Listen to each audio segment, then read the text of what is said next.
দেখতে পাচ্ছেন একটি কানেক্টিং রড আর সাথে আছে একটি গজন পিন এবং একটি পিস্টন। তো এই কানেক্টিং রড গজন পিনে এমন একটা অদ্ভুত রোগ আছে যেটা বুঝতে হলে আগে আপনাদেরকে একটা অভিজ্ঞতা আমি শেয়ার করতে হবে, তাহলেই আপনারা বুঝতে পারবেন যে আসলে এই জায়গা থেকে কি ধরনের রোগ আসতে পারে। তো অবশ্যই ভিডিওটি ধৈর্য সহকারে দেখুন। তো আমি একবার গিয়েছিলাম একটি 1115 মডেল ইঞ্জিনের কাজ করতে। তো ইঞ্জিনের রোগটি ছিল আপনার কি ফক করে সাদা ধোঁয়া দিত, আপনার আপ ডাউন ছিল।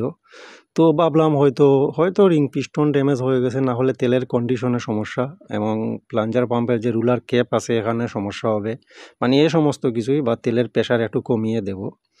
তো যাওয়ার পরে এখানে আরও মেকানিক ভাইয়েরা মানে আপনার চেষ্টা করেছেন যে ভিতরে যে আপনার প্লাঞ্জার পাম্পে গাস্কেট বাড়িয়ে দিয়েছেন এবং নজেল প্লাঞ্জারও লাগিয়েছেন।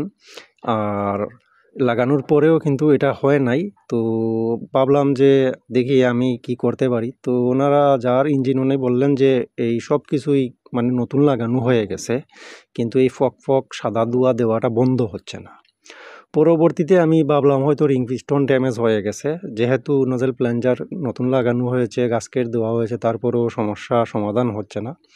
তো আমি ভাবলাম রিং পিস্টন ড্যামেজ হয়ে গেছে। তো আমি ইঞ্জিনটি খুলে নিলাম। খুলে নেওয়ার পরে দেখতে পাচ্ছি পিস্টনও ভালো, রিংও ভালো, কিন্তু রোগটি কী ছিল, আমাদের যে এই যে গজন পিন আছে, এই গজন পিনটি অতিরিক্ত ক্ষয় ছিল এবং গজন পিনের যে কানেক্ট একটি বুশ আছে এই যে কানেক্টিনে, তো ওই বুশটিও কিন্তু অনেকটাই ক্ষয়প্রাপ্ত ছিল। এখানে প্লে ছিল আমাদের গজন পিনে।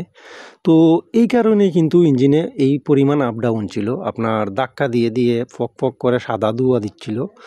তো এখান থেকেই একটা অভিজ্ঞতা হয়ে গেছে। আর এখান থেকেই কিন্তু এরকম সমস্যা আছে, ইঞ্জিনের ভিতরে কুরুচিপূর্ণ শব্দ চলে আসে যদি এই গজন পিন ক্ষয়প্রাপ্ত হয়।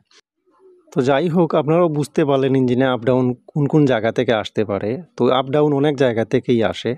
তো ভালো লাগলে অবশ্যই ভিডিওটি শেয়ার করে একটি লাইক করে দিবেন ইনশাল্লাহ।